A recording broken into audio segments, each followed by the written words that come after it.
علیہ وسلم نے اس بات کو بیان کیا، مومن کی روح کی دنیا کے اندر کیفیت کیسی ہے، مومن کی روح کی دنیا میں اس کی کیفیت کیسی ہے۔ میرے محبوب نے ایک مثال دے کے اس کو بیان کیا،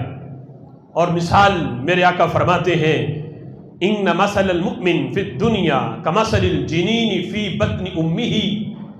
اذا خرج فی بطنها بقا۔ فرمایا مومن کی روح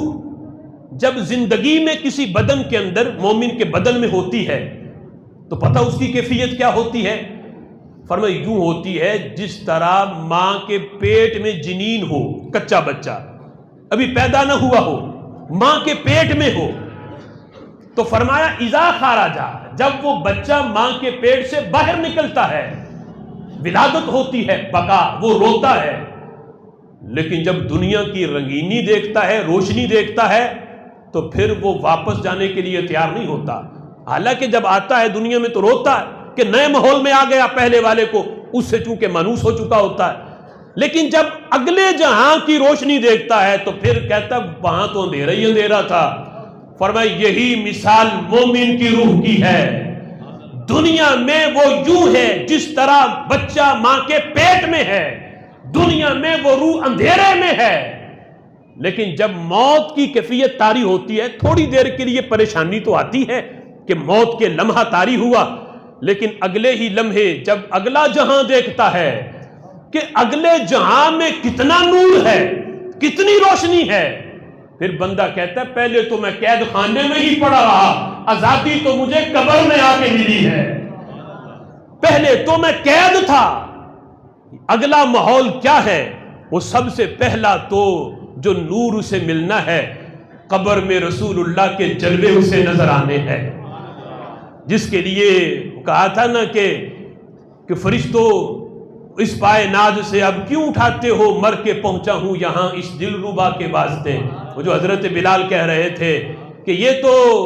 زندگی ایک حجاب ہے، قبر میں پہنچوں گا تو مجھے اپنے محبوب کا دیدار ہوگا، وہ جہاں جس میں رب کے جلوے اسے میسر آنے ہیں، جہاں اس نے جنت کا نور دیکھنا ہے اور رسول اللہ کے چہرے کا دیدار کرنا ہے، یہ جب نور دیکھتا ہے مومن تو کہتے ہیں میں تو پہلے اندھیرے میں ہی تھا، نور ملا ہے تو مجھے مر کے ملا ہے۔ یہ وہی حیات ہے جس کے بارے میں ڈاکٹر اقبال نے بھی کہا تھا موت تجدید مذاق زندگی کا نام ہے۔ موت تجدید مذاق، یہ ذوق سے ہے، مذاق زندگی کا نام ہے، خواب کے پردے میں بیداری کا ایک پیغام ہے۔ موت کیا چیز ہے؟ ڈاکٹر اقبال کہتے ہیں بندہ 40 سال 50 سال 60 70 80 سال زندہ رہ کے بندہ زندگی کے ٹیسٹ کو بھول جاتا ہے، اسے پتہ ہی نہیں رہتا کہ زندگی کا ٹیسٹ کیا ہے۔ فرمایا موت پتہ کیوں آتی ہے؟ زندگی کا ٹیسٹ دینے کے لیے، کہ موت آئے، وہ زندگی ختم ہو، اور دوبارہ جب قبر میں پہنچ کے حیات ملے وہ زندگی، اس موت کا ذائقہ نیا کرنے کے لیے موت آتی ہے، موت کا ذائقہ نیا کرنے کے لیے، کہ 50 60 سال زندہ رہ کے تم بھول گئے کہ زندگی کا مزہ کیا ہے۔ تو ڈاکٹر اقبال کہتے ہیں موت تجدید مذاق زندگی کا نام ہے، زندگی کے ٹیسٹ کو نیا کرنے کے لیے موت آتی ہے، خواب کے پردے میں بیداری کا ایک پیغام ہے۔ امام بہقی نے